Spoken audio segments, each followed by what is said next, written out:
सभी विद्यार्थियों को नमस्ते। विद्यार्थियों, आपका जानवी एजुकेशन हब में स्वागत है। हम जो है NIOS कक्षा 10 और राजस्थान स्टेट ओपन बोर्ड कक्षा 10 में जो साइंस और टेक्नोलॉजी वाला विषय है उसका चैप्टर नंबर 3 पढ़ रहे थे। तो इसका कुछ भाग है वो पिछले वीडियो में पढ़ा दिया गया है, जिसमें हमने परमाणु के बारे में जाना कि परमाणु क्या होते हैं। आज इस वीडियो में हम अणुओं के बारे में जानेंगे कि अणु क्या है। तो हमने परमाणु के बारे में देखा था कि जो भी पदार्थ है, जो भी वस्तु है ना, उसका जो सूक्ष्मतम कण होता है, बहुत ही बारीक कण होता है, जो कई बार अदृश्य होता है, हमें आंखों से दिखाई भी नहीं देता है। वो अदृश्य कण है, ये सूक्ष्मतम कण है, वही क्या कहलाता है? परमाणु कहलाता है।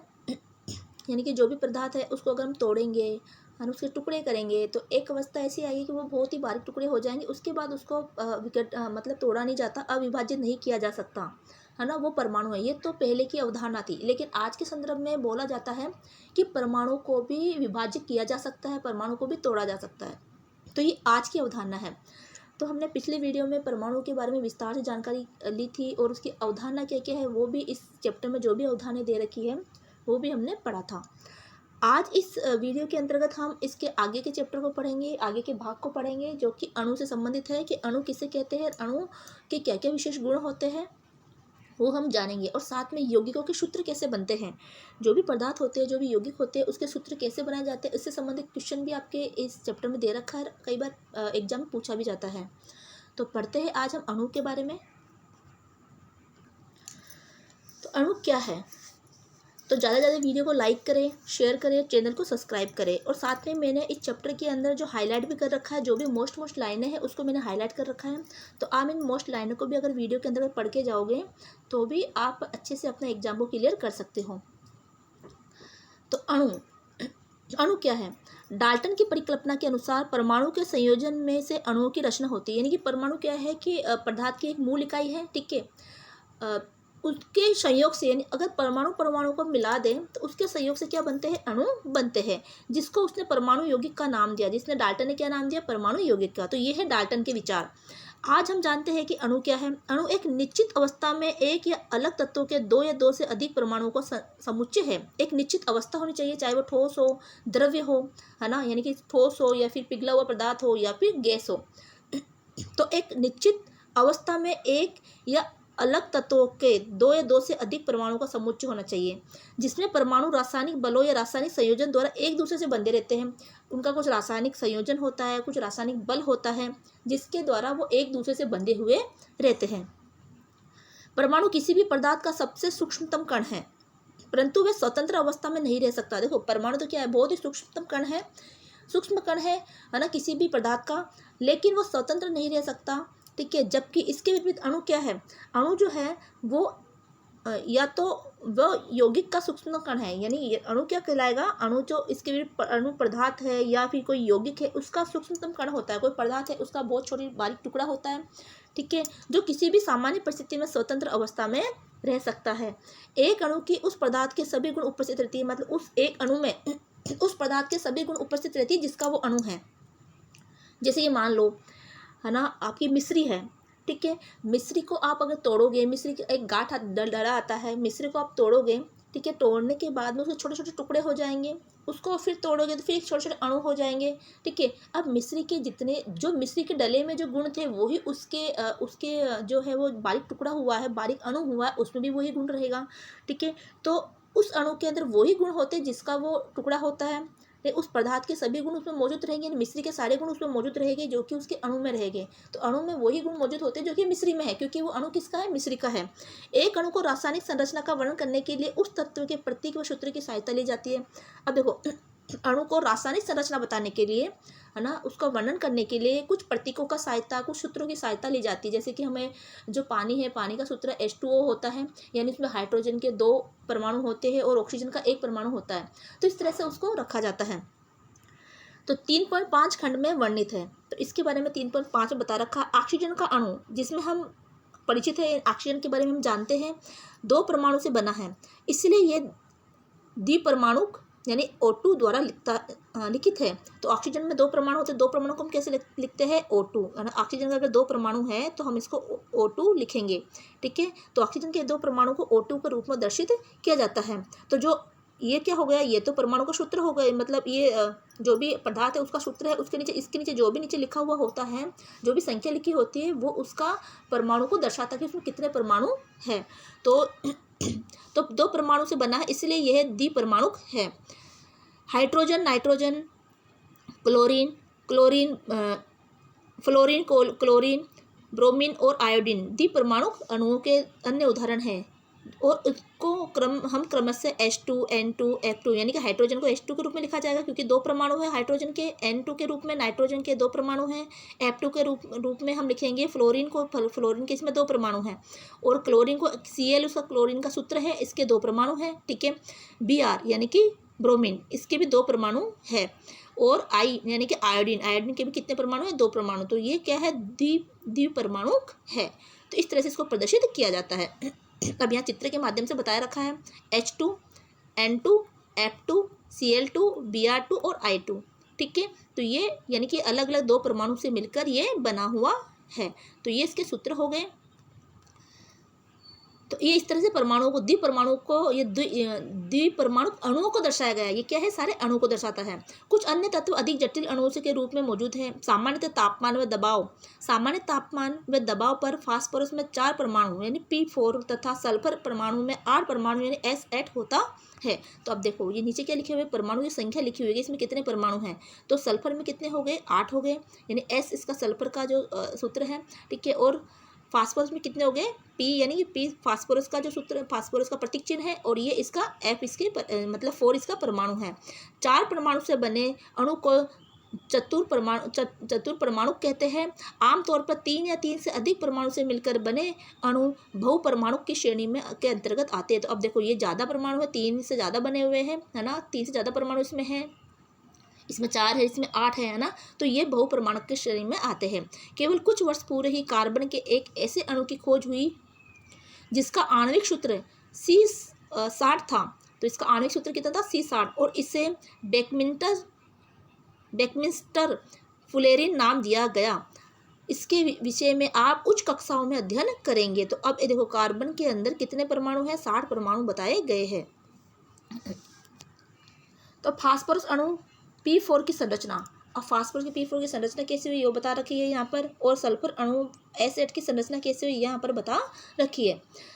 यौगिकों के अणु एक से अधिक तरह के परमाणु से बने होते हैं। जो भी यौगिक होते हैं उसके जो अणु है वो एक से अधिक परमाणु से बने होते हैं। इसका एक परिचय उदाहरण है पानी का अणु, जो 2 प्रकार के परमाणु से बना है। अब जो यौगिक मतलब मिला हुआ, जिसमें अलग अलग तत्व होंगे, अलग अलग परमाणु होंगे, क्योंकि पानी का सूत्र क्या होता है, पानी का सूत्र होता है H2O। H2O किसका है, पानी का है, यानी हाइड्रोजन के 2 परमाणु है और ऑक्सीजन का 1 परमाणु है। तो ये इनकी संरचना है ना। ऐसा नहीं हो सकता कि हम हाइड्रोजन के 5 परमाणु मिलाए और ऑक्सीजन के 5 परमाणु मिलाए, लो जी पानी का निर्माण हो गया, क्योंकि इनकी संरचना के लिए एक निश्चित मात्रा चाहिए होगी, तभी वो पानी का निर्माण होगा। तो इसका एक परिचय उदाहरण है पानी का अणु, जो 2 प्रकार के परमाणु से बना होता है। 2 प्रकार के कौन से, हाइड्रोजन और ऑक्सीजन। पानी के एक अणु में 2 परमाणु हाइड्रोजन के व 1 परमाणु ऑक्सीजन का विद्यमान है। यह H2O के रूप में लिखा जाता है। तो ये H2O के रूप में लिखा जाएगा क्योंकि हाइड्रोजन के 2 परमाणु और ऑक्सीजन का 1 परमाणु। मीथेन, CH4 का एक अणु, एक कार्बन, तो CH, ये मीथेन का सूत्र है CH4। तो इसके अंदर बताया गया है कि C यानी कि कार्बन हो गया, H यानी कि हाइड्रोजन, तो C कार्बन का 1 अणु है, क्योंकि 1 को दर्शाते नहीं, अकेला C लिखा हुआ है, और हाइड्रोजन का 4 अणु है, ठीक है। हाइड्रोजन के 4 अणु हैं, तो ये चारों ये मिलकर के क्या कौन सी गैस बनाते हैं, मीथेन गैस बनाते हैं। तो इनकी भी एक अनुपात होता है, उसी अनुपात में अगर वो मिलेंगे तो ही मीथेन बनेगा, यानी कि 1 परमाणु कार्बन का और 4 परमाणु हाइड्रोजन के मिलेंगे तो जाके मीथेन गैस का निर्माण होगा, है ना।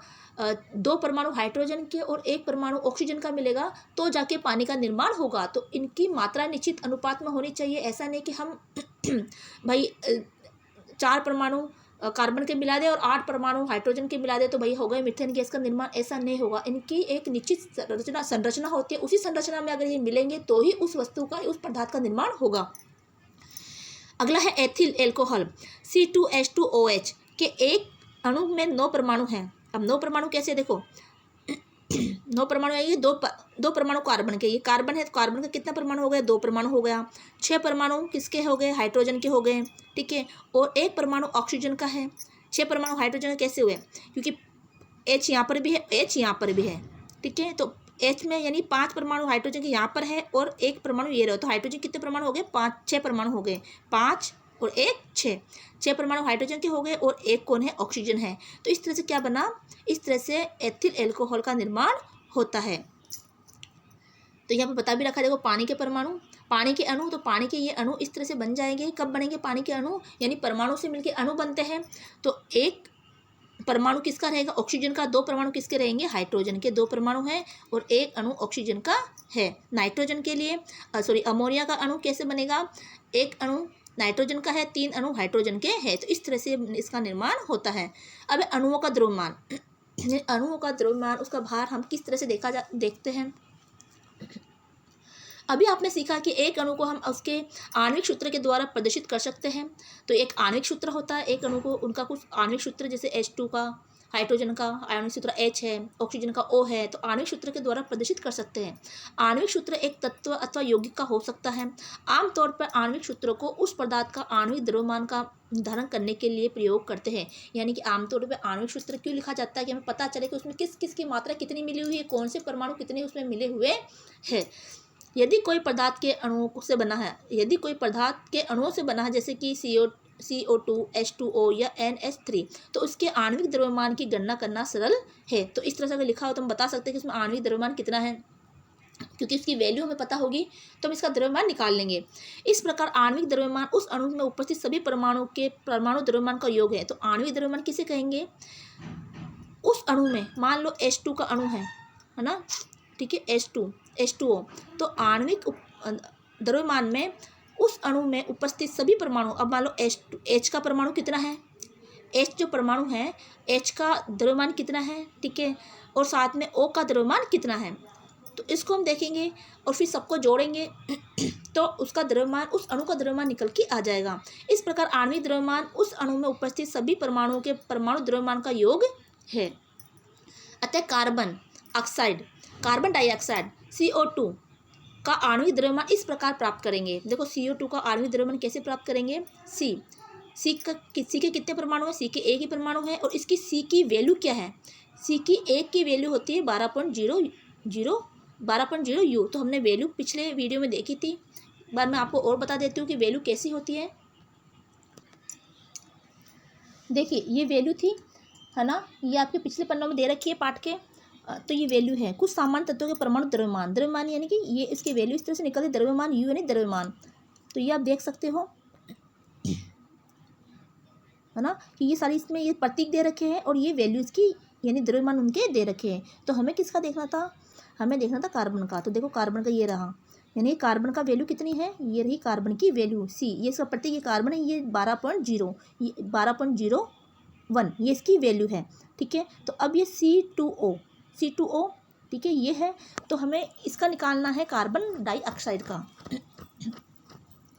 तो इसकी वैल्यू कितनी होगी C, तो C कितना है, एक C2 है, यानी 2 इसकी क्या है, परमाणु है। तो 2 परमाणु होगी तो एक परमाणु की वैल्यू कितनी होगी, 12.01। तो 12.01 को हम किससे गुणा करेंगे, हम इसको 2 से गुणा करेंगे, क्योंकि इसके 2 परमाणु हैं और ऑक्सीजन का तो एक ही परमाणु है। तो ऑक्सीजन की वैल्यू कितनी है, ऑक्सीजन की वैल्यू 16.00 है। तो ये इसकी वैल्यू है। तो आप पिछले आपके पास अगर बुक है तो बुक में आप देख सकते हो, इस तरह से आप सूत्र बनाना सीखोगे, ठीक है। तो ये द्रव्यमान इसका ये दे रखा है, तो यहाँ से अपन वैल्यूज़ की देख सकते हैं। तो अब देखिए हमें इसका टोटल द्रव्यमान निकालना है, यानी कार्बन डाइऑक्साइड का टोटल द्रव्यमान कितना रहेगा। तो हमने देखा CO2 इसका सूत्र है, ठीक है, आणविक सूत्र इसका होता है। तो C यानी कार्बन, अब O2 मतलब ऑक्सीजन, है ना।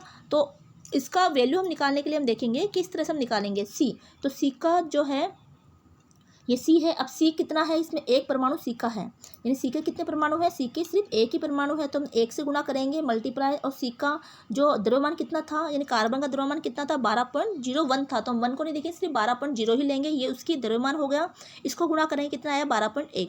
फिर है O2 यानी ऑक्सीजन के कितने परमाणु है, 2 परमाणु हैं। तो ऑक्सीजन का 2 परमाणु डबल हो गया, तो हम इसको 2 से गुणा करेंगे। ऑक्सीजन की वैल्यू कितनी थी, यानी द्रव्यमान कितना था, 16.0, तो इसको 2 से गुणा करेंगे, 32.0 आ गया। अब तो टोटल कितना द्रव्यमान हुआ इसका, है ना। तो हमने इनको CO2 का द्रव्यमान कितना हुआ, हमने इनको जोड़ लिया, ये हम इस यहाँ पे इसका प्लस करेंगे, इनको इन दोनों को हम क्या करेंगे, जोड़ेंगे। 12.0 और 32.0 बराबर कितने हो गए, 44.0। तो CO2 का द्रव्यमान कितना आया, 44.0। तो ये इसका द्रव्यमान हो गया। तो इस तरह से हम जो भी आणविक है, आणविक सूत्र के माध्यम से हम परमाणु का द्रव्यमान का योग निकाल सकते हैं। तो जितने परमाणु पर उपस्थित है किसी अणु के अंदर, तो उसका आणविक द्रव्यमान हम निकाल सकते हैं। अतः कार्बन डाइऑक्साइड का आणविक द्रव्यमान 44.0 द्रव्यमान इसका रहेगा, और U द्रव्यमान को U से दर्शाया जाता है। इसी तरह अमोनिया NH3 का आणविक द्रव्यमान प्राप्त करने के लिए N बराबर, अब इसका आणविक द्रव्यमान हमें प्राप्त करना है, तो हम क्या करेंगे, हम देखेंगे N। तो N का वैल्यू कितने है, द्रव्यमान कितना है, 14.0, ये इसका N का द्रव्यमान है। अभी मैंने आपको द्रव्यमान की लिस्ट बताई थी, सारणी बताई थी, तो आपकी बुक में से वो सारणी देख सकते हो आप, ठीक है। और ये पिछली वीडियो मैंने उसके बारे में पढ़ाया था। तो N कितना है, परमाणु कितना है, N का एक ही परमाणु, तो 1 गुना 14.0, ये 14.0 इसका द्रव्यमान है, N का द्रव्यमान है, और N एक ही परमाणु है, तो बराबर कितना है, 14.0, ठीक है।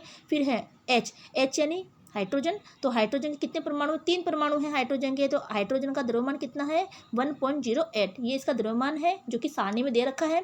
तो हमने 3 से गुणा किया, कितना हुआ, 3.24 है ना, ये इसका द्रव्यमान निकला। अब टोटल द्रव्यमान कितना हुआ, तो हम इसको क्या करेंगे, जोड़ेंगे, इन दोनों को हम जोड़ेंगे, तो इसका द्रव्यमान टोटल निकल कर आ जाएगा। ये टोटल द्रव्यमान 17.24 इसका द्रव्यमान कहलाया। अमोनिया का आणविक द्रव्यमान NH3 बराबर 17.24 यानी 17.24 इसका द्रव्यमान रहेगा। ऐसे पदार्थ जो आणविक प्रकृति के नहीं है उसके लिए सूत्र द्रव्यमान का प्रयोग होता है, यानी फार्मूला मास का प्रयोग होता है। उदाहरण के लिए सोडियम क्लोराइड NaCl सूत्र द्वारा प्रदर्शित जो एक आयोनिक पदार्थ है, इसके लिए हम सूत्र द्रव्यमान की गणना आणविक द्रव्यमान की तरह ही करते हैं। सोडियम क्लोराइड के विषय में देखो, मान लो किसी की आणविक प्रकृति में नहीं है, कोई पदार्थ ऐसा है जो आणविक प्रकृति में नहीं है ना, तो उसको हम सूत्र द्रव्यमान का प्रयोग करके उसका द्रव्यमान निकालते हैं। जैसे कि सूत्र द्रव्यमान कैसे निकालेंगे, सोडियम के एक परमाणु का द्रव्यमान प्लस क्लोरीन के एक परमाणु का द्रव्यमान। अब इसमें 2 नहीं लिखा हुआ, यानी Cl2 नहीं है, N2 नहीं है, जैसे कि यहाँ पर दे रखा था, देखो ये तो क्या दे रखा था, N दे रखा है, NH3 दे रखा है ना, यानी कि अमोनिया का NH3 दे रखा, अब यहाँ पर दे नहीं रखा, तो हम इसमें क्या करें, गुणा करने की जरूरत नहीं है, सीधा सीधा निकालो यहाँ तो, है ना, क्योंकि अब यहाँ पर NaCl का निकालना है, NaCl का, ये NaCl का निकालना है, क्योंकि ये आणविक सूत्र के आणविक प्रकृति में नहीं दे रखे, ये इसका सूत्र सीधा द्रव्यमान में निकलेगा। तो Na का द्रव्यमान कितना होता है और Cl का द्रव्यमान कितना होता है, दोनों को क्या कर दो, अब जोड़ दो। तो देखिए सूत्र द्रव्यमान द्वारा निकालेंगे, सोडियम के एक परमाणु का द्रव्यमान प्लस Cl के एक परमाणु का द्रव्यमान। तो सोडियम का एक परमाणु का द्रव्यमान कितना होता है, 23 होता है, U साथ में दर्शाना है आपको। और क्लोरीन का एक परमाणु का द्रव्यमान कितना होता है, 35.5 होता है। दोनों को मिलाएंगे, दोनों को जोड़ेंगे तो 58.5 उसकी द्रव्यमान निकलेगा। आणविक व आयोनिक यौगिकों के बारे में आप बाद में विस्तार से सीखेंगे। तो इसके बारे में जानकारी हमने ले ली है, अब इसके बारे में आगे और पढ़ते हैं। अब इससे संबंधित कुछ प्रश्न दे रखे हैं कि नाइट्रोजन के 3 तरह के ऑक्सीजन बनते हैं। नाइट्रोजन से 3 तरह के ऑक्साइड बनते हैं, NO, NO2 और N2O2। N2O3 दिखाए कि ये गुणिक अनुपात के नियम का अनुसरण करते हैं या नहीं करते। सिलिकॉन की परमाणु संख्या 14 है। यदि सिलिकॉन के 3 समस्थानिक है जिसके नाभिक में 14, 15 तथा 16 न्यूट्रॉन है, समस्थानिकों के संकेत क्या होंगे। तो हमें समस्थानिक जो गोला बना हुआ था उसे संकेत आपको दिखाना है। दिए गए यौगिकों के सूत्र के द्वारा उसका आणविक द्रव्यमान बताया। तो अभी हमने आणविक द्रव्यमान जैसे निकाला था, है ना, ये आणविक द्रव्यमान हमने इस तरह से निकाले थे, वैसे ही इनका आणविक द्रव्यमान आपको निकालना है। आप खुद करके देखिएगा, आपको आ जाएगा। अगला है मोल की अवधारणा। अब हम मोल की अवधारणा के बारे में जानेंगे कि मोल की अवधारणा क्या कहती है। 2 पदार्थों के मिलाने से हमें एक या एक से अधिक नए पदार्थ मिलते हैं। जब हम 2 पदार्थों को मिलाते हैं, अलग अलग 2 पदार्थों को मिलाएंगे तो उससे हमें एक या एक से अधिक नए पदार्थ मिलते हैं। उदाहरण के लिए जब हम हाइड्रोजन और ऑक्सीजन के मिश्रण को प्रज्वलित करते हैं तो एक नया पदार्थ पानी बनता है। जब हाइड्रोजन और ऑक्सीजन के मिश्रण को हम प्रज्वलित करते हैं, मिलाते हैं, तो एक नया पदार्थ पानी बनता है। इसे हम रासायनिक समीकरण के रूप में दिखाते हैं। रासायनिक समीकरण क्या होगा, 2H2 है ना ग्राम प्लस O2 ग्राम बराबर 2H2O। ठीक है, ये इसका सूत्र हो गया। उपरोक्त समीकरण में 2 हाइड्रोजन के अणु यानी ये 4 परमाणु, 2 हाइड्रोजन के अणु कैसे हुए, 4 परमाणु हो गए, यानी हाइड्रोजन कितने, 2, तो 2 2 कितने हो गए, 4। ठीक है, एक ऑक्सीजन के अणु यानी कि 2 परमाणु, एक क्या है ऑक्सीजन के अणु, ये क्या हो गए 2 परमाणु हो गए, है ना, के साथ अभिक्रिया करके पानी के 2 अणु बनते हैं। अतः हमें ये जानने की उत्सुकता रहती है कि रासायनिक अभिक्रिया में एक विशेष प्रकार के अणु अथवा परमाणु कितनी संख्या में दूसरी तरह के अणु अथवा परमाणु के साथ क्रिया करते हैं, कि एक रासायनिक अभिक्रिया में एक विशेष प्रकार के अणु अथवा परमाणु कितनी संख्या में दूसरी तरह के अणु अथवा परमाणु के साथ क्रिया करते हैं, चाहे वे कितने सूक्ष्म क्यों न हो। इस समस्या का समाधान करने के लिए एक सुविधाजनक इकाई का होना आवश्यक है, यानी उस वस्तु को बनने के लिए, उस पदार्थ को बनने के लिए एक सुविधाजनक इकाई का होना आवश्यक है। क्या आप इस तरह की सुविधाजनक इकाई नहीं चाहेंगे? निश्चित रूप से पदार्थ में मौजूद अणुओं में परमाणु की गणना के लिए वांछित इकाई से काम सुविधाजनक हो जाता है। अगर वो इकाई हमारे पास है, वांछित इकाई हमारे पास है, तो उससे वो कार्य क्या हो जाता है, आसान हो जाता है। तो अणु और परमाणु की रासायनिक गणना की इकाई को मोल कहते हैं। अगर पूछा जाए मोल किसे कहते हैं, तो अणु और परमाणु की जो रासायनिक गणना होती है, उसको रासायनिक रूप से जो गिना जाता है, उसमें कितने परमाणु है, कितने अणु है ना, तो रासायनिक रूप से जो गणना उसकी की जाती है वही क्या कहलाती है, मोल कहलाती है। तो ये आपको ध्यान में रखना है।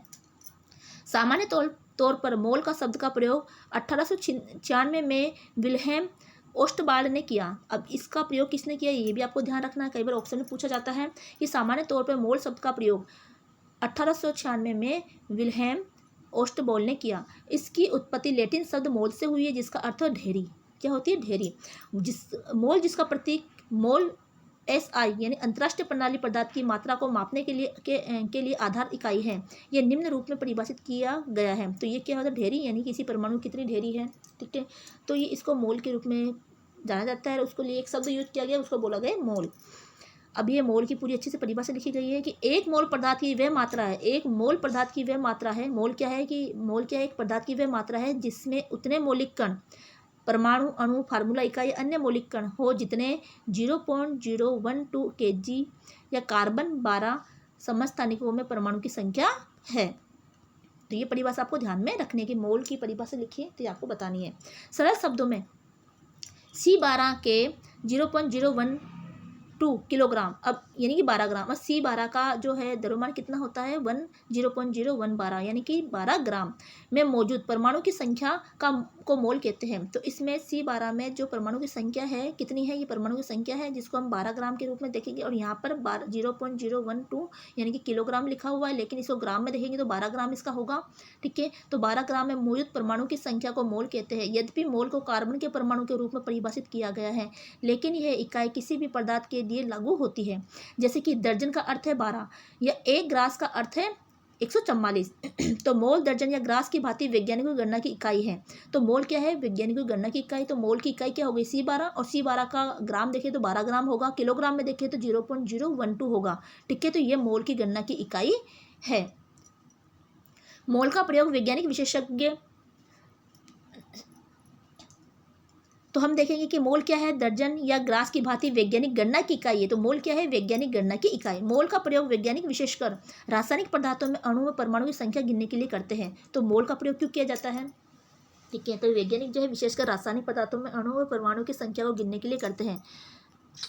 प्रयोग के द्वारा अब यह पाया गया है कि निश्चित 12 ग्राम यानी C12 में 60222, इस तरह से ये बहुत बड़ी संख्या दे रखी है। अगर इसको छोटी संख्या के रूप में हम देखें तो छोटी संख्या के रूप में क्या आएगा कि 6.022 इंटू 10⁻23 परमाणु मौजूद है। तो C12 में परमाणु कितने मौजूद हो गए, यानी कि 12 ग्राम में कितने परमाणु हैं, 6.022 इंटू 10⁻23 परमाणु मौजूद है। इस संख्या को महान इतालवी वकील और भौतिक वैज्ञानिक एमिडो एवोग्राडो के सम्मान में एवोग्राडो संख्या कहते हैं। तो इस संख्या को क्या नाम दिया गया है, एवोग्राडो संख्या नाम दिया गया है। किसकी याद में, महान इतालवी वकील और भौतिक वैज्ञानिक एमिडो एवोग्राडो। तो एमिगो एवोग्राडो के सम्मान में ही इस संख्या को एवोग्राडो संख्या कहा जाता है। तो पूछा जाए एवोग्राडो संख्या किसे कहते हैं, तो C12 को, जो कि अगर हम इसको विभक्त करें, उसको बांटे हम परमाणु के अंतर्गत, तो परमाणु के अंतर्गत इसकी मौलिक संख्या कितनी आएगी, 6.022 इंटू 10⁻23।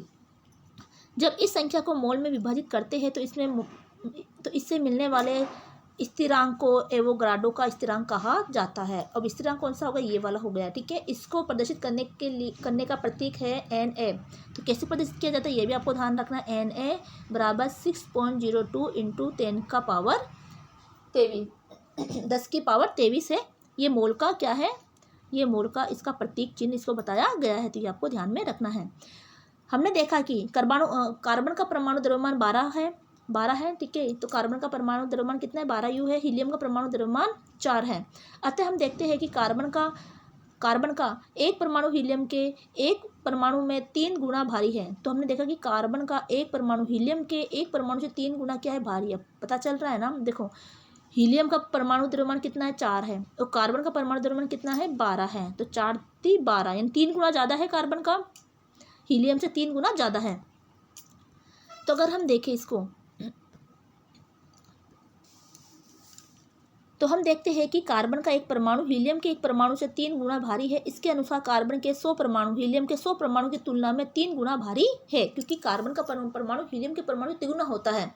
इसी प्रकार कार्बन के 6.02 इंटू 10 की पावर 23 परमाणु हीलियम के 6.02 इंटू 10 की पावर 3 परमाणु 3 गुना भारी है। लेकिन कार्बन के 6.02 इंटू 10 की घात 23 परमाणु का वजन 12 ग्राम होता है। अतः हीलियम के 6.02 इंटू 10 की पावर 23 परमाणु का वजन 1/3 गुना 12 यानी कि 12 का 1/3।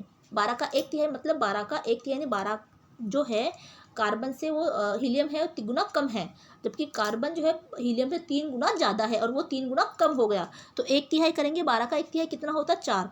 ठीक है, 12 का 1/3 4 हो गया, 4 ग्राम है। हम अगर इसको करके देखते तो 12 का 1/3 कितना होगा, ये काटेंगे 3 चौक 12 यानी चौथा ही हिस्सा हो गया इसका।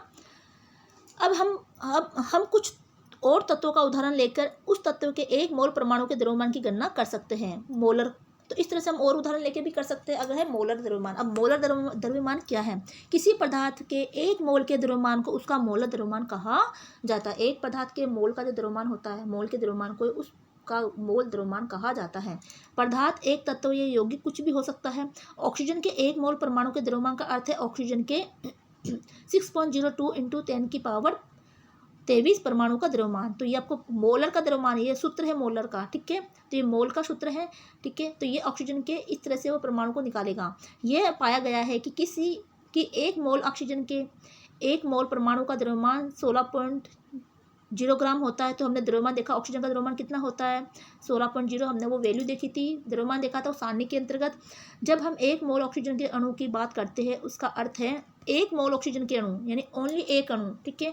तो उसका अर्थ है 6.02 इंटू 10 की पावर 23 ऑक्सीजन के अणु। 1 मोल ऑक्सीजन के अणु का भार 32 ग्राम होता है। इस प्रकार ऑक्सीजन के 1 मोल परमाणु का द्रव्यमान 16 ग्राम मोल और ऑक्सीजन के 1 मोल अणु का द्रव्यमान 32 ग्राम मोल होगा। तो ये द्रव्यमान किसका होगा, देखो हमने जो वैल्यू पढ़ी थी, ऑक्सीजन के 1 मोल परमाणु का द्रव्यमान तो कितना हो गया, 16 ग्राम, जो हमने सारणी में भी देखा था, इसका द्रव्यमान 16 दे रखा है। और ऑक्सीजन के 1 मोल अणु का द्रव्यमान कितना हो गया, 32 हो गया। जब यह स्पष्ट न हो कि हम 1 मोल परमाणु चाहते हैं अथवा 1 मोल अणु, तो ये तो 1 मोल परमाणु हो गया और 1 मोल अणु किसका हो गया, ऑक्सीजन का। कि जब यह स्पष्ट न हो कि हम 1 मोल परमाणु चाहते हैं अथवा 1 मोल अणु, उस स्थिति में तत्वों का प्राकृतिक रूप लेते हैं। उदाहरण के लिए ऑक्सीजन के 1 मोल का अर्थ है ऑक्सीजन का 1 मोल अणु। तो 1 मोल का अर्थ क्या हुआ, ऑक्सीजन के 1 मोल अणु, क्योंकि ऑक्सीजन प्रकृति में अणु के रूप में होता है। यौगिक के लिए भी यही तर्क लागू होता है। उदाहरण के लिए 1 मोल पानी का अर्थ है पानी का 1 मोल अणु जिसका द्रव्यमान 18 ग्राम है। अंकों की भाषा में किसी पदार्थ का 1 मोल उसके आणविक अथवा परमाणु के द्रव्यमान के बराबर होता है, उसे ग्राम में दर्शाया जाता है। याद रखें मोल द्रव्यमान की गणना हमेशा ग्राम मोल अथवा ग्राम मोल है ना में व्यक्त करते हैं। तो ये तो ग्राम मोल अथवा ग्राम मोल -1 इसकी पावर होगी, इसमें व्यक्त करते हैं। उदाहरण के लिए नाइट्रोजन N2, नाइट्रोजन का सूत्र क्या है, N2, यानी नाइट्रोजन कितने परमाणु है, इसमें 2 परमाणु। नाइट्रोजन N2 का मोल द्रव्यमान होगा 28 ग्राम मोल -1 है ना।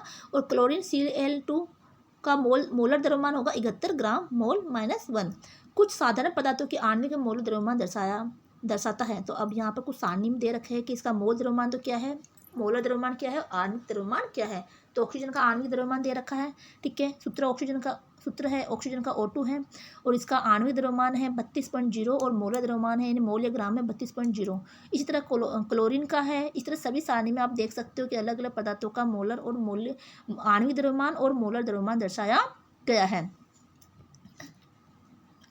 अब पूछा जाए कि 3.5 में 3.5 मोल ऑक्सीजन में कितने द्रव्यमान हैं, तो मोल उदाहरण इसका समाधान क्या होगा। ऐसा प्रश्न आता है कि 3.5 मोल ऑक्सीजन में कितने द्रव्यमान होते हैं। तो मोल को द्रव्यमान ग्राम में बदलने के लिए अथवा द्रव्यमान ग्राम को मोल में परिवर्तन करने के लिए हमेशा द्रव्यमान और मोल के बीच एक संबंध की आवश्यकता होती है। ऑक्सीजन O2 का मोल द्रव्यमान 32 ग्राम मोल है, तो हमने देखा कि 32 ग्राम है ऑक्सीजन का, है ना। 32 ग्राम दे रखा है, ये रहा 32 ग्राम इसका मोलर द्रव्यमान है और आणविक द्रव्यमान भी 32 ही है। अतः ऑक्सीजन के 3.5 मोल में ऑक्सीजन के ग्राम की संख्या कितनी होगी, 3.5 ऑक्सीजन के मोल गुणा 32, यानी कि एक मोलर में कितना होगा 32 ग्राम, तो 3.5 ऑक्सीजन के मोल में कितना होगा गुणा 3.5 को 32 से गुणा करेंगे तो ये 112.0 ग्राम ऑक्सीजन होगा। अगला है 27 ग्राम पानी में अणुओं की संख्या ज्ञात कीजिए। तो इसका भी अलग से सूत्र है कि मोल की अवधारणा कणों की संख्या और उसके द्रव्यमान के बीच एक संबंध प्रदान करता है। अतः किसी दिए गए द्रव्यमान में कणों की संख्या की गणना करना संभव है। तो किस तरह से, पानी यानी H2O के मोलर की संख्या कितनी होगी, पानी का द्रव्यमान बटा पानी का मोलर द्रव्यमान। 27 ग्राम ये पानी का द्रव्यमान है और इसका पानी का मोलर द्रव्यमान कितना होगा, 28 ग्राम मोलर है। भाग देंगे इसका तो हम आ जाएगा 3.3/2 मोलर हो गया, जिसको हम और आगे हल करेंगे तो 1.5 मोल होगा, क्योंकि एक मोल पानी में 6.02 × 10⁻23 अणु विद्यमान है। अतः 1.5 मोल पानी में कितना होगा, अब ये तो 1 मोल पानी का हो गया, है ना, ये मोलर निकल के आ गया, यानी पानी के मोल की संख्या कितनी होगी 1.5। तो हमें पता है कि 1 मोल पानी में कितना होता है, 1 मोल पानी में 6.02 × 10⁻23 अणु विद्यमान होते हैं। तो अब 1.5 मोल में कितने अणु विद्यमान हो गए, ठीक है। तो इसको हम गुणा करेंगे 6.02 को 10⁻23 को अणु मोल से गुणा करेंगे 1.5 मोल से, है ना। तो इसका आंसर आएगा, इसका आंसर ये नीचे दे रखा है 9.03 × 10⁻23 पानी के अणु। तो 10⁻23 तो ऐसे कैसे अब रखिएगा, अब इस संख्या को इस संख्या से गुणा कीजिएगा तो ये संख्या निकल कर आएगी। अब ये कुछ प्रश्न दे रखे हैं। अब इसके आगे दे रखा है यौगिकों के रासायनिक सूत्रों का लेखन, कि यौगिकों का रासायनिक सूत्र कैसे बनाते हैं। जैसा कि आप जानते हैं कि एक यौगिक 2 या 2 से अधिक तत्वों के द्रव्यमान के निश्चित अनुपात में क्रिया करने से बना है। तो एक यौगिक है वो 2 या 2 से अधिक तत्वों के द्रव्यमान के निश्चित अनुपात निश्चित होना चाहिए। जैसे मैंने बोला H2O से पानी बनता है, तो H यानी हाइड्रोजन की मात्रा की, हाइड्रोजन के 2 अणु हैं, हाइड्रोजन के 2 परमाणु हैं और ऑक्सीजन का 1 परमाणु, ये मिलके क्या बनाते हैं, पानी की मात्रा बनाते हैं, पानी बनाते हैं। ऐसा नहीं कि हाइड्रोजन को आप ज़्यादा ले लोगे, है ना, या फिर ऑक्सीजन को ज़्यादा ले लोगे, ऑक्सीजन के तो आपने 4 परमाणु ले लिए और हाइड्रोजन के 10 परमाणु ले लिए, एक बना देंगे पानी बन गया, ऐसा नहीं होगा। उसके लिए एक निश्चित अनुपात होनी चाहिए, उन तत्वों की एक निश्चित अनुपात होगी, उसी अनुपात में अगर वो मिलेंगे तो ही उस पदार्थ का निर्माण होगा। स्थिति अनुपात नियम, है ना। अतः इसमें प्रयुक्त तो बताया गया है कि एक यौगिक 2 या 2 से अधिक तत्वों के द्रव्यमान के निश्चित अनुपात में क्रिया करने से बना है, जिसको स्थिर या अनुपात नियम कहते हैं। अतः इसमें प्रयुक्त परमाणु की एक निश्चित संख्या होती है। तत्वों का प्रदर्शन करके प्रत्येक हाइड्रोजन के लिए, यानी तत्वों का प्रदर्शन उसके प्रतीकों हाइड्रोजन के लिए H और सोडियम के लिए Na द्वारा किया जाता है। अब प्रतीक हो गए, यानी जो भी तत्व होगा उसका कुछ प्रतीक चिन्ह होगा, सूत्र होगा, प्रतीक चिन्ह होगा। जैसे कि हाइड्रोजन का प्रतीक चिन्ह क्या है, H है, और सोडियम का प्रतीक चिन्ह क्या है, Na है, और ऑक्सीजन का प्रतीक चिन्ह क्या है, O है, क्लोरीन का प्रतीक चिन्ह क्या है, Cl है, और कार्बन का प्रतीक चिन्ह क्या है, S है। तो इस तरह से अलग अलग प्रतीक चिन्ह आपको नजर आएंगे, तो इनको प्रतीक चिन्ह होना जरूरी है। इस तरह एक यौगिक को भी एक आशुरूपी संकेत सूत्र अथवा रासायनिक सूत्र के द्वारा प्रदर्शित किया जाता है। यौगिक का सूत्र उसके घटक तत्वों तथा प्रत्येक तत्व की संख्या को इंगित करता है। दूसरे शब्दों में यौगिकों के रासायनिक सूत्रों से उसकी रासायनिक संरचना का ज्ञान होता है। एक यौगिक को बनाने वाले तत्वों के परमाणु का संकेत उसके प्रतीक के द्वारा किया जाता है और उनकी संख्या प्रतीक के दाहिनी हाथ की ओर पदार्थ के रूप में लिखते हैं। उदाहरण के लिए देखो, एक प्रतीक जो है किसी भी यौगिक को बनाने वाले तत्वों के परमाणु को संकेत उसके प्रतीक के रूप में किया जाता है और उसकी संख्या प्रतीक के दाहिनी ओर। मान लो प्रतीक हाइड्रोजन का प्रतीक क्या है, H। अब उसमें परमाणु की संख्या को दाहिनी ओर नीचे लिखा जाएगा, तो ये दाहिनी ओर नीचे हम इसको प्रतीक के रूप में, प्रतीक के नीचे लिखते हैं कि इसकी परमाणु संख्या कितनी है, 2। तो ये परमाणु संख्या यहाँ पर लिखी गई है, पदांक में लिखा जाता है, ठीक है। ये तो एक यौगिक को बनाने वाले तत्वों के परमाणु का संकेत उसके प्रतीक के द्वारा किया जाता है और उसकी संख्या प्रतीक के दाहिनी हाथ की ओर पदांक के रूप में लिखा जाता है। पदांक यानी उसके पाँव में, जैसे H2 है ना, तो H तो इसका क्या हो गया, हाइड्रोजन का प्रतीक हो गया, और उसके पदांक में उसके परमाणु की संख्या लिखी गई है, यानी इसके पाँव की तरफ दाहिनी तरफ उसकी परमाणु की संख्या लिखी गई। उदाहरण के लिए पानी के सूत्र H2O में हाइड्रोजन के 2 परमाणु पदार्थ के रूप में दिखाए गए हैं। तो हाइड्रोजन के कितने परमाणु है? 2 परमाणु। कहाँ पर दिखाए गए? पदार्थ के रूप में, ये 2 लिखा हुआ है। जबकि ऑक्सीजन का बिना पदार्थ में दिखाया गया है। इसका मतलब है कि ऑक्सीजन का सिर्फ एक ही परमाणु है। अब है संयोजकता और सूत्रीकरण। अब हम संयोजकता सूत्रीकरण देखेंगे, सूत्र कैसे बनाते हैं। प्रत्येक तत्व की दूसरे तत्व से संयोग करने की एक निश्चित क्षमता होती है। तो प्रत्येक तत्व की दूसरे तत्व से संयोग करने की क्या होती है? निश्चित क्षमता होती है। तत्वों के संयोजन क्षमता संयोजकता कहलाती है। तो तत्वों में जो संयोग करने की क्षमता होती है उसी को संयोजकता कहते हैं। शीघ्र ही तुम जान लोगे कि तत्वों की संयोजकता क्षमता उसके इलेक्ट्रॉनिक विन्यास पर निर्भर करती है। कुछ तत्वों की सामान्य संयोजकता सारणी 3.4 में दर्शाई गई है। अब देखो यहाँ पर 3.4 में दर्शाई गई है संयोजक क्षमता कितनी होती है। जैसे कि तत्व हाइड्रोजन प्रतीक H के रूप में दिखाया जाता है, संयोजकता 1 होती है ना, क्योंकि प्रत्येक तत्व को बनाने के लिए उसकी संयोजकता क्षमता भी उतनी ही होनी चाहिए, है ना। तो संयोजकता क्षमता भी हमें पता होनी चाहिए। तो संयोजकता कितनी हो गई? हाइड्रोजन का प्रतीक H है, संयोजकता 1 है। ऑक्सीजन का O है, संयोजकता 2 है। कार्बन की C है, संयोजकता 4 है। और नाइट्रोजन की N है, संयोजकता 3 है। ठीक है, तो इसी तरह से सभी पदार्थों का आपको प्रतीक दिया रखा है, उसकी संयोजकता दर्शा रखी है। तो ये फास्फोरस का P प्रतीक है, उसकी संयोजकता 5 है। तो ये आपको ध्यान रखना है, ये सारणी आपको रखना है, क्योंकि यही आपको सूत्र बनाने में आपकी मदद करेगी। चलो आगे पढ़ते हैं। अधिकांश सरल यौगिकों को अधिकांश सरल यौगिक 2 तत्वों से बनते हैं। ऐसे यौगिक को द्विअंगी यौगिक कहते हैं। तो द्विअंगी यौगिक किसे कहते हैं? कि अधिकांश सरल यौगिक 2 तत्वों से बनते हैं, ऐसे यौगिकों को द्विअंगी यौगिक कहते हैं। ऐसे यौगिकों का सूत्र लिखना सरल होता है। जब एक धातु अधातु के साथ संयोग करती है, धातु तत्वों का प्रतीक बाएं हाथ की ओर तथा अधातु तत्व दाएं हाथ की ओर लिखते हैं। यदि दोनों ही अधातु है तब हम दाहिने हाथ की ओर अधिक ऋण विद्युत तत्व लिखते हैं। एक यौगिक के नामकरण से पहला तत्व उसके सामान्य रूप में तथा दूसरे तत्व जो अधिक ऋणी विद्युत है उसके नाम के अंत में आईडी यानी आईडी जोड़ा जाता है। रासायनिक सूत्र लिखने के लिए हम संयोजकता को नीचे दिए गए निश्चित निर्देश के अनुसार लिखते हैं और फिर तत्वों के परमाणुओं का संयोजकता एक दूसरे से बदलकर लिखते हैं। कार्बन व क्लोरीन के संयोग से, हाइड्रोजन व ऑक्सीजन के संयोग से तथा नाइट्रोजन व क्लोरीन के संयोग से बनने वाले यौगिकों का संभावित सूत्र इस प्रकार लिखा जा सकता है। अब देखो कैसे सूत्र बनते हैं यह हम देखेंगे और इसी के आधार पर हम आगे भी सूत्र का निर्माण करेंगे। जैसे तत्व कौन सा है? कार्बन, और ये है क्लोरीन। ठीक है, तो कार्बन का जो है संयोजकता कितनी है? 4 है। क्लोरीन की संयोजकता 1 है, ये हमने देखा था। देखिए कार्बन का 4 होगा और क्लोरीन का 1 होगा। ये रहा कार्बन और क्लोरीन। कार्बन की संयोजकता कितनी है? कार्बन की संयोजकता 4 है और क्लोरीन की कितनी है? 1 है। ठीक है, ये एक संयोजकता हो गई इसकी, ध्यान रखिएगा। तो कार्बन की 4 और क्लोरीन की 1। अब यही सूत्र में दे रखा है।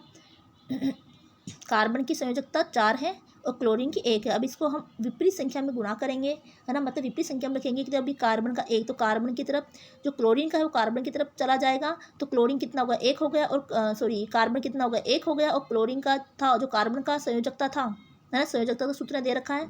तो कार्बन का जो 4 था वो क्लोरीन की तरफ जाके बैठेगा पदांक में। ठीक है, तो ये Cl4 हो गया। ऐसे हाइड्रोजन का देखेंगे, पानी का सूत्र देखेंगे तो हाइड्रोजन की संयोजकता 1 होती है और ऑक्सीजन की संयोजकता 2 होती है। अब इसको हम विपरीत दिशा में इनको लेके जाएंगे तो हाइड्रोजन का तो कितना हो जाएगा? 2 और ऑक्सीजन का 1। तो ऑक्सीजन का 1 है तो इसको ऑक्सीजन O ही लिखेंगे, क्योंकि 1 को नहीं दर्शाते, अकेला O लिखेंगे, समझ जाएंगे प्रतीक रूप में कि वहाँ पर ऑक्सीजन का 1 ही परमाणु है। तो H2O हो गया।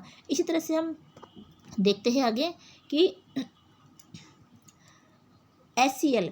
तो HCl में देखेंगे कि H का संयोजकता 1 है, H की संयोजकता 1 है और Cl की संयोजकता 1 है। तो दोनों की एक HCl हो गया। अधिक स्पष्टता के लिए कुछ अन्य उदाहरण जैसे CaO, NaCl और NH3 के सूत्र से ज्ञात कर सकते हैं। जैसे कि ये देखिए तत्व कितने हैं? Ca और O, ये इसके तत्व हो गए। हम इसमें पहले में देखेंगे CaO, तो इसका तत्व हो गया CaO। Ca का संयोजकता 2 है और O की संयोजकता 2 है। ठीक है, अब इसको कैसे लिखेंगे? Ca2 और O2। अब दोनों में क्या हो गया?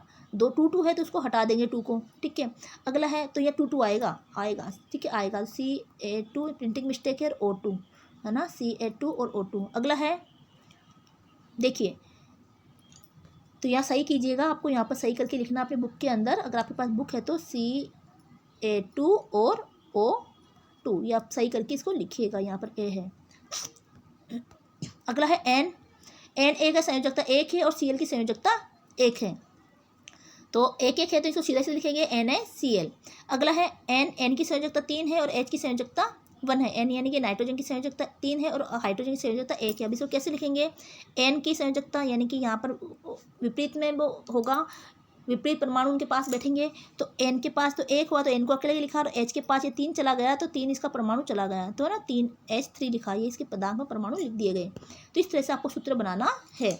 इस प्रकार से विभिन्न यौगिकों के सूत्र लिख सकते हैं यदि हमें उसके तत्वों या उसकी संयोजकता का ज्ञात है। अगर आपको उनके तत्वों के बारे में पता है और उनकी संयोजकता आपको पता है और सारणी आपको पता है तो आप अलग अलग यौगिकों के सूत्र बना सकते हैं। पर आपको ध्यान रखना है, क्या ध्यान रखना है कि ये जो जिसके नीचे जो संयोजकता लिखी है वो उसी के नीचे नहीं आएगी। जैसे CA की संयोजकता 2 है, O की संयोजकता 2 है, लेकिन आपको क्या करना है, विपरीत दिशा में उनकी संख्या को लिखना है, उनके पदार्थ में उसके अणु को लिखना है। जैसे कि N की संयोजकता 1 है और Cl की संयोजकता 1 है तो ये विपरीत दिशा में चले जाएंगे। N की संयोजकता 3 है, H की संयोजकता 1 है, तो N के साथ ये अकेला N तो अकेला बैठेगा और N के साथ 3 बैठ जाएगा। ठीक है, ये इसके पदार्थ में जाकर परमाणु बैठेंगे। ठीक है, तो इसकी संयोजकता इसके पास चली जाएंगी, इसकी संयोजकता इसके पास चली जाएगी। ये आपको ध्यान रखना है। जैसा कि ऊपर उल्लेखित किया गया है कि तत्वों की संयोजकता उसके इलेक्ट्रॉनिक विन्यास और उसकी प्रकृति पर निर्भर करती है। कभी कभी एक तत्व एक से अधिक प्रकार की संयोजकता प्रदर्शित करता है। किसी तत्व की एक से अधिक प्रकार की संयोजकता को परिवर्ती संयोजकता कहते हैं। उदाहरण के लिए नाइट्रोजन कई तरह के ऑक्साइड बनाती है। नाइट्रोजन क्या करती है, कई तरह के ऑक्साइड बनाती है, जैसे कि N2O, N2O2, N2O3, N2O4 और N2O5। यदि हम ऑक्सीजन की संयोजकता 2 के बराबर मान लें तो नाइट्रोजन की संयोजकता अलग अलग ऑक्साइड में क्रमशः 1, 2, 3, 4 और 5 हो जाएगी। संयोजकता हमेशा निश्चित नहीं होती। नाइट्रोजन की तरह फास्फोरस भी यौगिकों में 3 और 5 की संयोजकता प्रदर्शित करता है, जैसा कि PbR3 और P2O5 में। इन यौगिकों में एक से अधिक परमाणु होते हैं और इनको प्रदर्शित करने के लिए संख्यात्मक उपसर्ग एकल, द्वितीय, तृतीय आदि का प्रयोग करते हैं, जैसा कि सारणी 3.5 में दिखाया गया है। अगला है संख्यात्मक उपसर्ग।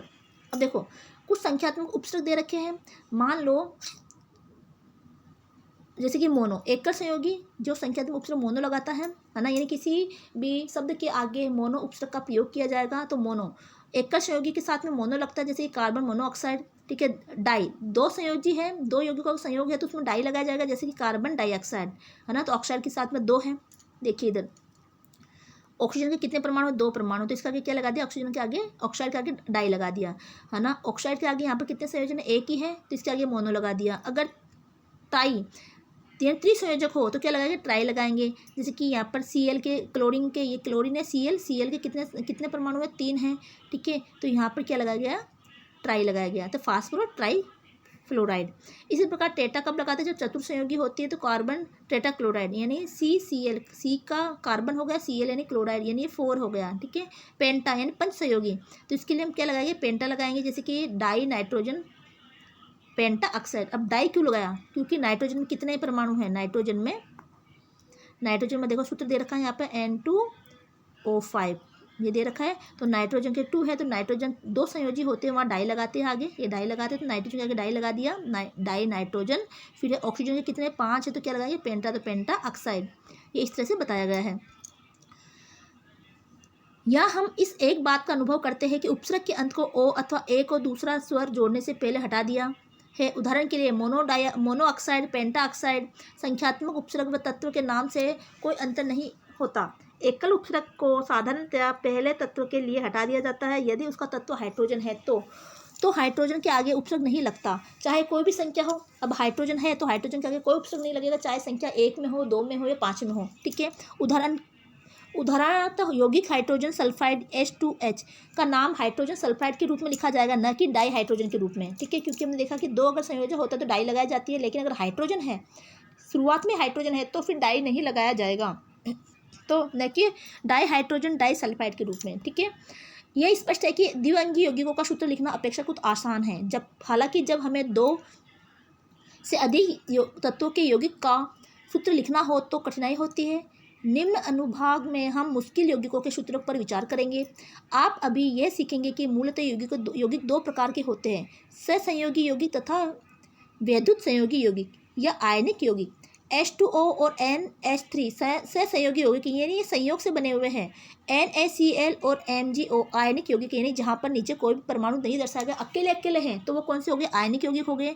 लेकिन अगर उनके साथ में परमाणु की संख्या ज़्यादा है तो फिर वो हो गए कौन से? संयोगी यौगिक। आयनिक यौगिक दो आवेशित घटकों से बने हैं, यानी कि प्लस और माइनस से दो आवेशित घटकों से बनेंगे, एक धन आवेशित और दूसरा ऋण आवेशित। सोडियम क्लोराइड NH प्लस में है, वह Cl माइनस से बना है। इन तत्वों के आयनों का आवेश सही मायने में इनके आयन की संयोजकता होती है। यदि एक आयनिक यौगिक एक धातु व एक अधातु से बने होते हैं तो इनका सूत्र सरलता से लिखा जाता है, जैसे कि NaCl व MgO। परंतु यदि आयनिक यौगिक दो से अधिक तत्वों से बने होते हैं तो इनका सूत्र कठिनाई से लिखा जाता है, और इसके लिए हमें आयन के धनावेश व ऋणावेश पर आवेश का पता होना चाहिए, कि हमें धनावेश और ऋणावेश का पता होना चाहिए। अगला है आयनिक यौगिका का सूत्रीकरण। अब हम देखेंगे कि आयनिक यौगिकों का सूत्रीकरण किस तरह से किया जाता है। आयनिक यौगिक का आसानी से सूत्रीकरण कर सकते हैं। यदि हमें ऋणायन, ऋण आवेशित व धन आवेशित आयनों का आवेश का ज्ञान हो, याद रहे कि आयनिक यौगिकों में धन आवेशित व ऋण आवेशित आयनों के आवेश का योग शून्य के बराबर होता है। ये आयनिक जो भी यौगिक होते हैं उसमें धन आवेशित और ऋण आवेशित योग का शून्य कितना होता है? शून्य के योग जो है शून्य के बराबर होना चाहिए। ऋण आवेशित आयन व धन आवेशित आयन और उसके आवेश के कुछ उदाहरण सारणी 3.6 में दिखाए गए हैं। तो ऋण और धन आवेशित यौगिकों का योग क्या होता है? शून्य ही होता है। अब यहाँ देखो, ये आवेश दिखाए गए हैं, आवेशित आयन और आवेश। अब इन्हीं से आपको सूत्र बनाना सीखना होगा। Cl क्लोरीन आयन कहते हैं, ठीक है। Cl को Cl माइनस है और इसका आवेश -1 है। NO3 नाइट्रोजन आयन इसका नाम है और इसका आवेश भी -1 है। HO हाइड्रोजन ऑक्साइड है, हाइड्रोक्साइड आयन है, इसका भी आयन कितना हो गया? आवेश इसका -1 है। इस तरह से सभी के आवेश दे रखे, जैसे कि आप देखोगे Na प्लस सोडियम आयन है, ये इसका धनावेश में होगा तो इसका धनावेश 1 है। ये Mg2 है ना, ये भी Mg2 प्लस में मैग्नीशियम आयन है, ये इसका भी धनावेश +2 है। तो ये आपको ध्यान रखना होगा। अब इस तरह सभी के अलग अलग दे रखे हैं, तो आप ये देखिएगा, आप पढ़ लीजिएगा सारणी में, ठीक है। ये आप देख सकते हैं कि यहाँ पर सबका अलग अलग दे रखा है।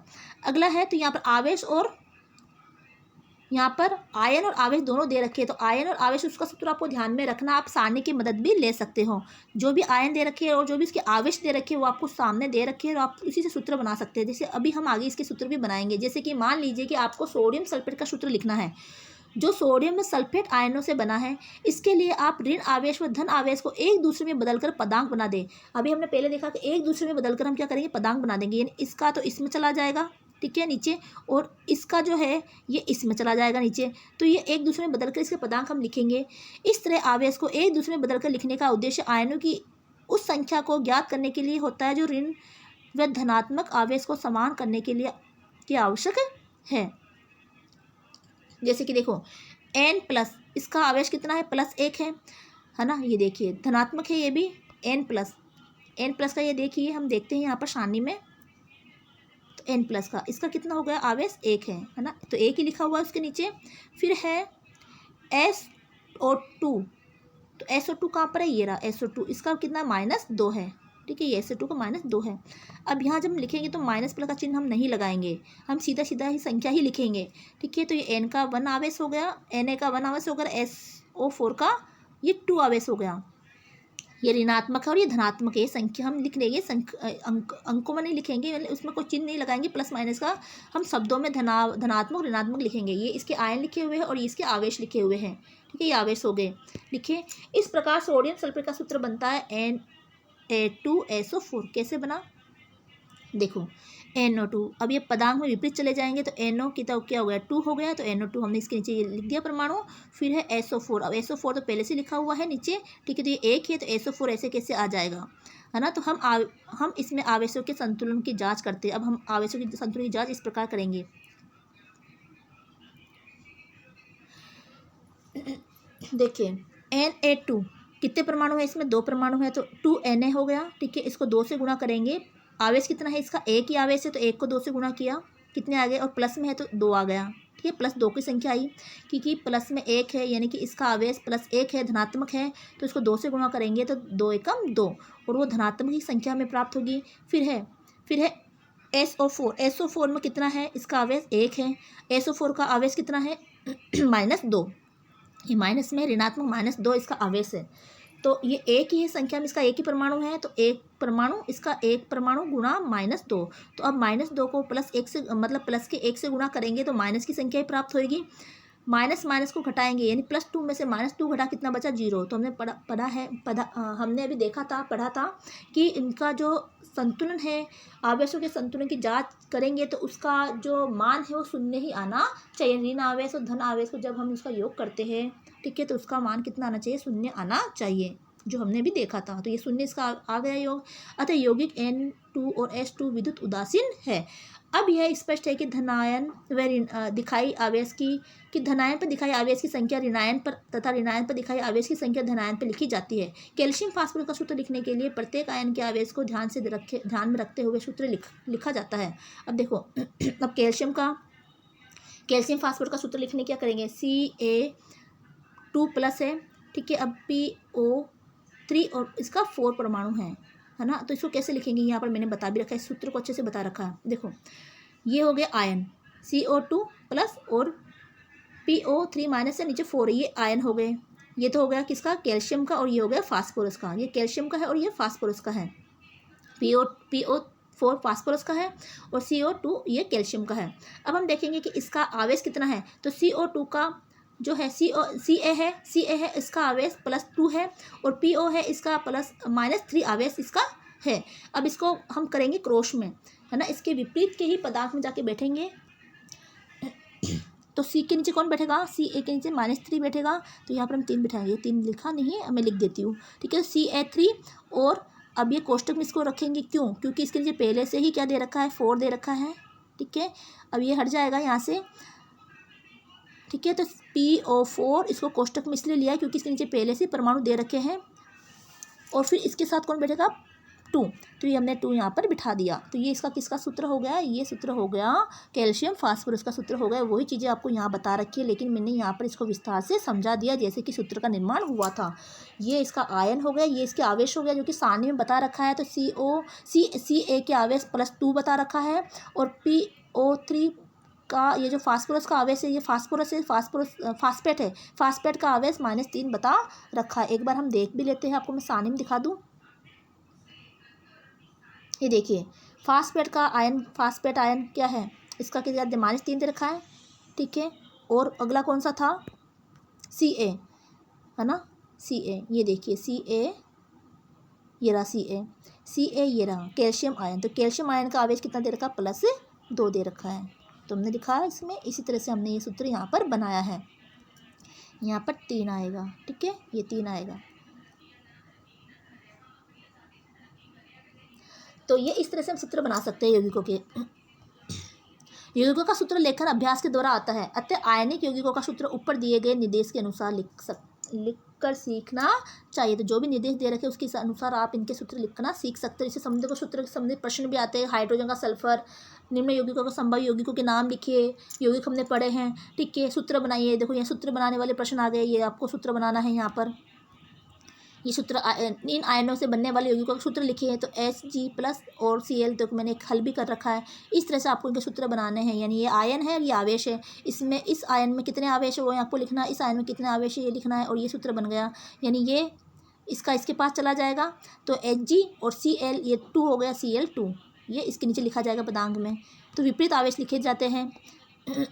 अब आपने क्या सीखा, ये बता रखा है कि हमने यहाँ पर कई तरह की जो क्रियाएं सीखी हैं, ठीक है, कि परमाणु क्या है, अणु क्या है ना। यौगिकों के सूत्र हमने सीखे, किस तरह से यौगिकों के सूत्र हम देख सकते हैं, अलग अलग, है ना, आवेशों को हमने देखा है, ठीक है। तो ये हमने पाठ हमारे यहाँ पर कंप्लीट होता है। कि उम्मीद है कि लेसन आपको समझ में आया होगा। मैंने जहाँ तक मेरी कोशिश थी आपको अच्छे से समझाने का प्रयास किया है। और बार बार से वीडियो को देखिए, ज़्यादा से ज़्यादा अपने साथियों के साथ शेयर करें, ठीक है। चैनल को सब्सक्राइब करें और वीडियो को लाइक करें, और बेल आइकन को जरूर दबाएं ताकि आपको आने वाली वीडियो की नोटिफिकेशन मिलती रहे। मिलते हैं अगले वीडियो में। जय हिंद, जय भारत।